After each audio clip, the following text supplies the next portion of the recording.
नमस्कार, हमारे चैनल में आपका स्वागत है। मैं हूं रामचंद्र मौर्य। साथियों, 1975-76 में जयप्रकाश नारायण ने समग्र क्रांति किया था। तो उस क्रांति के समय एक नारा लगाया गया था, सिंहासन खाली करो, जनता आ रही है। उस समय इंदिरा गांधी का राज था और इंदिरा गांधी ने इमरजेंसी लगाया हुआ था। आज भी कुछ वैसे ही हालात हैं। घोषित इमरजेंसी तो नहीं लगी है, लेकिन अघोषित इमरजेंसी आज भी लगी हुई है। और कल यानी 22 फरवरी को स्वामी प्रसाद मौर्य ने ताल कटोरा स्टेडियम से जिस तरह से इस देश की जनता को, खास करके बहुजन समाज के 85% लोगों को संबोधित करते हुए कहा कि सत्ता में बैठे लुटेरों को बाहर का रास्ता दिखाया जाए। इनके द्वारा संविधान खतरे में है, लोकतंत्र खतरे में है, इस देश की साझा संस्कृति खतरे में है, इस देश की धर्मनिरपेक्षता खतरे में है, इस देश का सर्वधर्म समभाव खतरे में है। तो हमें उस समय, मैं भी था ताल कटोरा ऑडिटोरियम में, उनके भाषण को सुन करके हमें 1975 और 76 का दौर याद आ रहा था। तो मोदी जी, आपको भी सिंहासन खाली करना होगा। बहुजन समाज के लोग, इस देश के 85% के लोग आ रहे हैं। इंडिया आ रहा है और इंडिया से जो प्रधानमंत्री बनेगा, हम गारंटी देते हैं कि वह दलित होगा, बुद्धिस्ट होगा, अंबेडकरवादी होगा।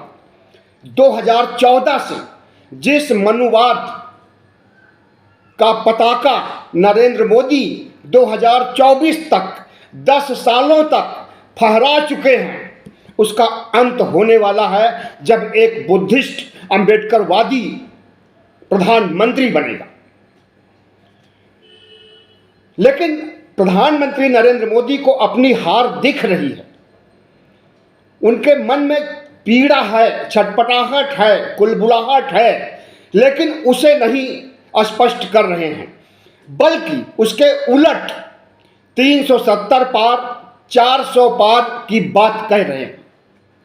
ऐसा इन्होंने 2014 में नहीं कहा था, 2019 में भी नहीं कहा था, क्योंकि इन्हें लग रहा था कि 2014 में तो चुनाव जीत ही लेंगे और पुलवामा के बल पर 2019 भी जीत लेंगे, इसलिए उस समय ऐसी बातें नहीं। आज इन्हें लग रहा है कि हार होने जा रही है, इसलिए झूठा दिलासा दिलाने के लिए कार्यकर्ताओं का मनोबल बढ़ाने के लिए क्यों न इस तरह के जुमले उछाले जाएं।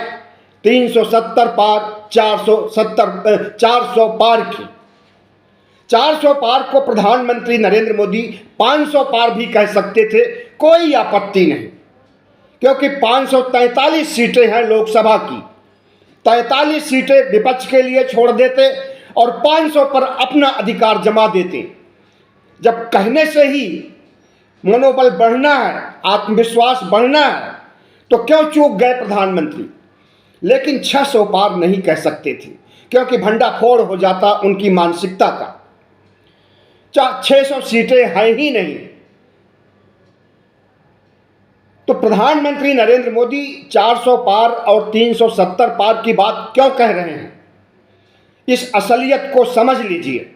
प्रधानमंत्री नरेंद्र मोदी 2024 जीतने के बाद संविधान को बदलना चाहते हैं, संविधान के मूलभूत ढांचे को बदलना चाहते हैं, धर्मनिरपेक्षता हटाना चाहते हैं, साझा संस्कृति और समाजवाद और फंडामेंटल राइट्स आदि को ध्वस्त करना चाहते हैं। और इसके लिए लोकसभा, राज्यसभा में 2/3 सीटें होनी चाहिए, यानी 573 में 363 सीट होनी चाहिए, 2/3 बहुमत होगा, तभी ये संविधान को बदलने का काम कर सकेंगे।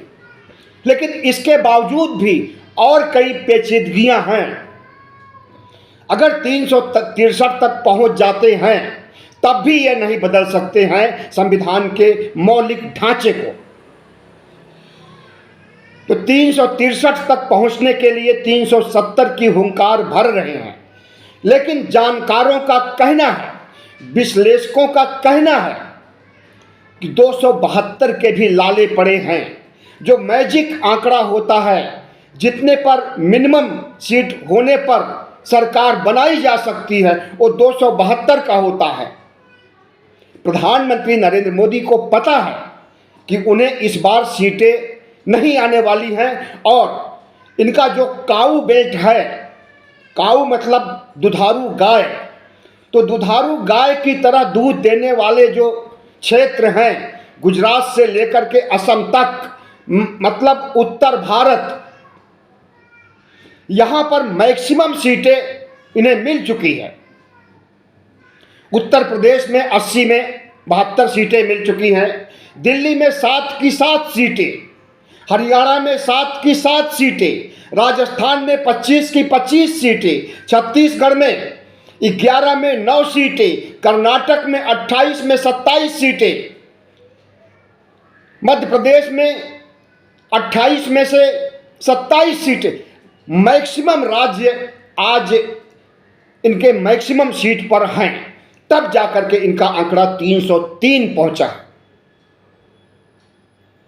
तो कैसे अब राजस्थान में 25 की जगह 26-27 या 30-35 सीटें तो हो नहीं जाएंगी, दिल्ली में 7 से बढ़कर के 10, 12, 15 सीटें तो हो नहीं जाएंगी कि सब की सब ये अपनी झोली में भर लेंगे। लेकिन एक मनोवैज्ञानिक वार करने के लिए, जीत का विश्वास कार्यकर्ताओं में भरने के लिए, माहौल बनाने के लिए, नैरेटिव क्रिएट करने के लिए प्रधानमंत्री नरेंद्र मोदी मनोवैज्ञानिक युद्ध छेड़े हुए हैं और 370 पार 400 पार की बात कह रहे हैं। इनके हाथ में गोदी मीडिया है, भोंपू सरकार का, इनके हाथ में इलेक्शन कमीशन है, चीफ इलेक्शन कमीशन, और दूसरे अन्य कमिश्नर की नियुक्ति के लिए प्रधानमंत्री नरेंद्र मोदी ने ऐसा कानून बना दिया है कि प्रधानमंत्री, उनका एक मंत्री और विपक्ष मिलकर के चीफ इलेक्शन कमीशन और दूसरे कमिश्नर की नियुक्ति करेगा। विपक्ष जिसे चाहेगा नहीं बना पाएगा, क्योंकि उसका वोट एक ही रहेगा और प्रधानमंत्री और इनका मंत्री अपनी मनमर्जी के अनुसार चीफ चुनाव आयुक्त की नियुक्ति करेगा। और होने जा रहा है, अभी जो वर्तमान में इलेक्शन कमिश्नर हैं उनका रिटायरमेंट है और उनके बाद नया इलेक्शन कमिश्नर चुना जाएगा और उसमें प्रधानमंत्री नरेंद्र मोदी अपनी मनमर्जी से ही बनाएंगे। और जानबूझ करके इन्होंने इलेक्शन कमिश्नर की नियुक्ति के लिए सुप्रीम कोर्ट के सलाह को नहीं माना। चीफ जस्टिस ऑफ इंडिया का कहना था कि चीफ जस्टिस ऑफ इंडिया, विपक्ष और प्रधानमंत्री नरेंद्र मोदी 3 लोग होंगे कमेटी में जो कि चुनाव आयुक्त की नियुक्ति करेगी, लेकिन उसको इन्होंने नहीं माना। अपनी मनमर्जी चलानी है, चीफ कमिश्नर को अपनी जेबी संस्था बनानी है, कठपुतली बनानी है, इसलिए इन्होंने सुप्रीम कोर्ट के सलाह को भी नज़रअंदाज कर दिया। तो इनके पास मीडिया है, इलेक्शन कमीशन है और सबसे बड़ा चंडीगढ़ मॉडल है। चंडीगढ़ मॉडल का मतलब आप समझ लीजिए, खुल्लम खुल्ला धांधली। जिस तरह से चंडीगढ़ में धांधली करके अपना मेयर बनाया था बीजेपी ने, उसकी कड़े शब्दों में निंदा chief justice of India DY Chandrachud ने भी की है और कहा कि लोकतंत्र खतरे में है। इसके पहले 2018 में सुप्रीम कोर्ट के 4 जज सड़क पर उतरते हैं और कहते हैं लोकतंत्र खतरे में है। तो जब लोकतंत्र खतरे में है तो खतरा कैसे आया? प्रधानमंत्री की गलत नीतियों, अहंकार और अडानी अंबानी सहित कारपोरेट को माला माल करना, इस देश की जनता को इग्नोर करना, इस देश के इंफ्रास्ट्रक्चर को अडानी अंबानी जैसे कारपोरेट को सौंप देना, देश को बेच देना, इसी से ऐसी हालत उत्पन्न हुई है कि आज लोकतंत्र खतरे में है। संविधान के आदर्शों को नकारना, असंवैधानिक गतिविधियां करना, किसानों के साथ अत्याचार करना, बेरोजगारों के साथ अत्याचार करना और गरीबों की, भुखमरी से पीड़ित लोगों की एक लंबी कतार खड़ी करके उन्हें 5 किलो राशन दे करके जीवित रखना। तो चारों दिशाओं में असंवैधानिक गतिविधियां हो रही हैं, संविधान का खुल्लम खुल्ला उल्लंघन किया जा रहा है। जिस तरह से इनकी केंद्रीय एजेंसियां ब्रह्मास्त्र के रूप में, हथियार के रूप में काम कर रही हैं, चुनाव जिताने के लिए, विपक्ष को खत्म करने के लिए, इसे पूरा देश देख रहा है। तो प्रधानमंत्री नरेंद्र मोदी जब कहते हैं कि 370 पार भारतीय जनता पार्टी और 400 पार एनडीए, तो उसके पीछे यही रहस्य छुपा होता है कि चंडीगढ़ वाली धांधली कराई जाएगी, मीडिया इनके कब्जे में है, इलेक्शन कमिश्नर इनके कब्जे में है, एजेंसियां जो सबसे बड़ा हथियार है इनके कब्जों में है, ईवीएम इनके कब्जे में है और सबसे बढ़कर के अकूत धन इनके पास है। तो इतना कुछ होते हुए प्रधानमंत्री नरेंद्र मोदी को गुरूर है कि वह 400 पार या 370 पार जाएंगे। लेकिन मैंने जैसा कि शुरू में कहा था कि इस देश की जनता जब खड़ी हो जाती है, ललकारती है और कहती है कि सिंहासन खाली करो, जनता आ रही है, वही स्थिति आज की है। तो चाहे कितना भी मीडिया इनके साथ हो, इलेक्शन कमीशन हो, चंडीगढ़ मॉडल हो, एजेंसियां हो, अकूत धन हो, ईवीएम हो, जब जनता चुनाव लड़ेगी, जनता खड़ी हो जाएगी, तो जन सैलाब के आगे मोदी को घुटने टेकने पड़ेंगे और इनकी बुरी तरह से हार होगी। 272 तक भी नहीं पहुंच पाएंगे, 200 के अंदर ही सिमट जाएंगे। 400 पार की बात करने वाले 200 के अंदर सिमटने वाले हैं, क्योंकि इस देश की जनता जाग चुकी है। प्रधानमंत्री नरेंद्र मोदी को जरूर गुरूर होगा कि बहुत से राज्य ऐसे हैं जहां पर कि उन्हें 100% सीटें मिली हैं। लेकिन जब ये 400 पार की बात कहते हैं तो दक्षिण भारत में इन्हें कभी भी पर्याप्त सीटें नहीं मिली हैं। तमिलनाडु, केरल, आंध्र प्रदेश, कर्नाटक को छोड़ दीजिए, अपवाद है। बाकी राज्यों में इन्हें शून्य मिलने वाला है। कर्नाटक में पिछली बार 28 में 25 सीटें या 26 सीटें मिल गई थी, लेकिन इस बार कर्नाटक पर कांग्रेस का कब्जा है और जिस तरह से भ्रष्टाचार को वहां पर बढ़ावा दिया गया और वहां हार हुई है भारतीय जनता पार्टी की, उससे यह कहा जा सकता है कि प्रधानमंत्री नरेंद्र मोदी को कर्नाटक में 2019 की अपेक्षा बहुत बड़ी हार होने जा रही है। हो सकता है कि 10 सीटें इन्हें मिल जाए जेडीएस के गठबंधन के चलते, वरना यह भी नहीं मिलने वाली थी। तो दक्षिण से कुल 130 सीटें आती हैं। अगर 10 सीटें खत्म कर दी जाए, दे दी जाए इन्हें, तब भी 120 सीटें बचती हैं। तो 543 में 120 घटा दीजिए पता चल जाएगा कि 400 पार कैसे आएंगे।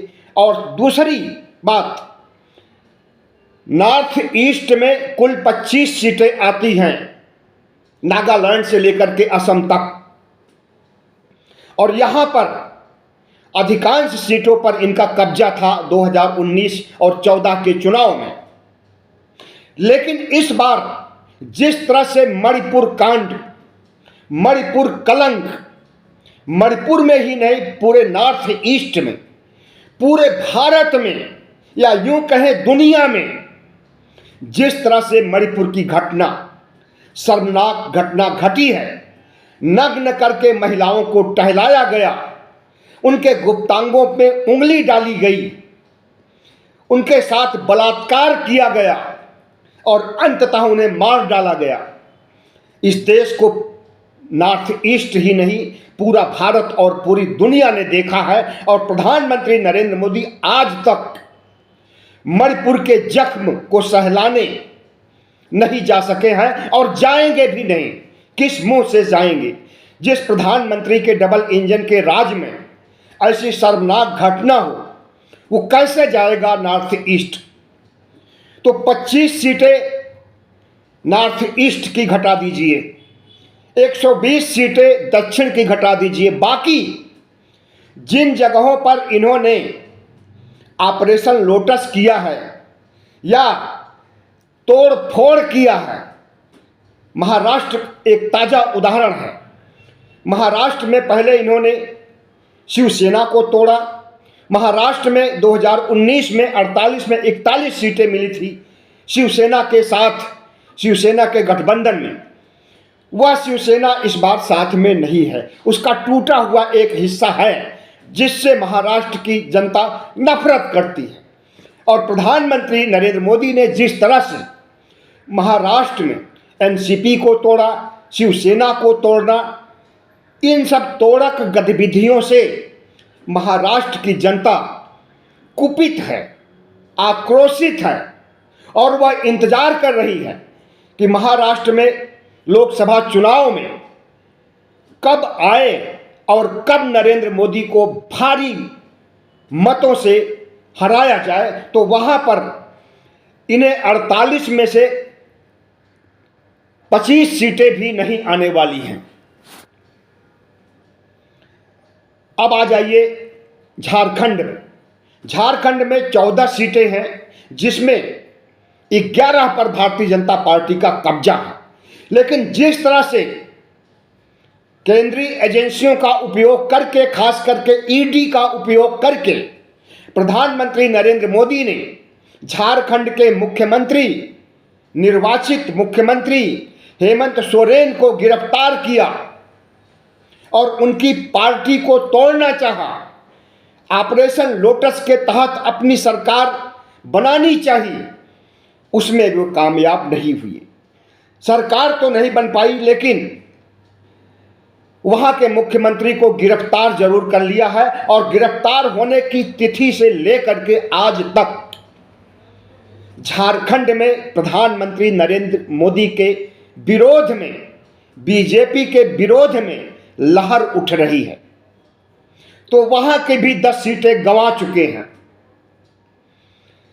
इसी तरह से अन्य राज्यों में कहां का नाम लिया जाए, महंगाई की वजह से, एंटी इनकम्बेंसी की वजह से, धार्मिक ध्रुवीकरण और इनकी बुलडोजर संस्कृति से सभी राज्यों की जनता त्रस्त है। बेरोजगारी के मामले में जितने आंकड़े मोदी राज में बढ़े हैं, इतना पहले कभी नहीं बढ़ा है। इन्हें 2 करोड़ नौकरियां देने का वादा किया गया था। 20 करोड़ नौकरियां अब तक देना चाहिए था, लेकिन 50 लाख नौकरियां भी नहीं दी गई। और जो वैकेंसी डबल इंजन के राज्यों में, केंद्र में खाली हैं, उस पर भी भर्ती नहीं की गई। बेरोजगारों को नौकरी नहीं दे पा रहे हैं, तो उन्हें बेरोजगारी भत्ता भी नहीं दे रहे हैं।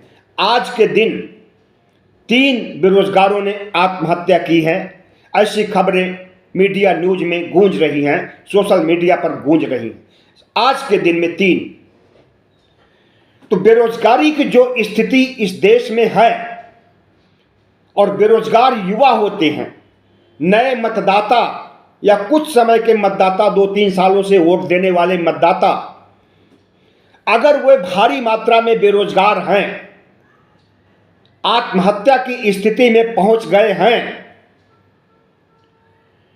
तो वोट देंगे प्रधानमंत्री नरेंद्र मोदी को। किसी भी राज्य में हो, कहीं भी वोट नहीं देंगे। दरअसल गोदी मीडिया जो प्रचार कर रहा है वह प्रधानमंत्री का चेहरा पेश कर रहा है और कह रहा है कि मोदी है तो मुमकिन है। मुद्दों की बात नहीं कह रहा है, महंगाई की बात नहीं कह रहा है, संविधान खत्म करने की बात नहीं कह रहा, लोकतंत्र खत्म करने की बात नहीं कह रहा। और जो वास्तविक स्थिति है वह यह है कि इस देश से खत्म संविधान होने जा रहा है, लोकतंत्र खत्म होने जा रहा है और साझा संस्कृति खत्म होने जा रही है।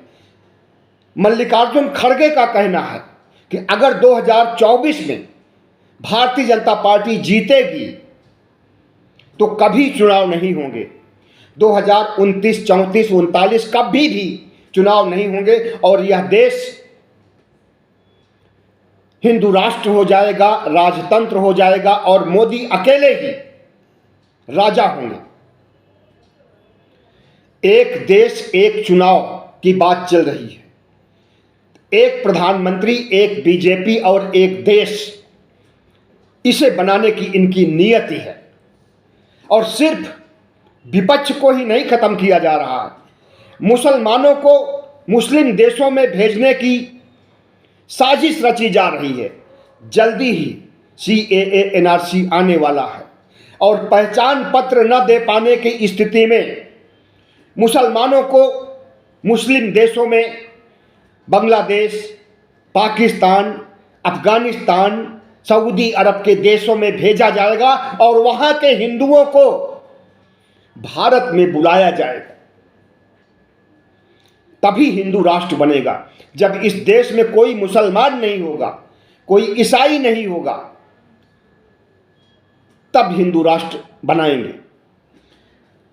किसान आंदोलन आप देख ही रहे हैं, किसान आंदोलन अकेले ही नहीं हो रहा है, बेरोजगार भी आंदोलनरत हैं।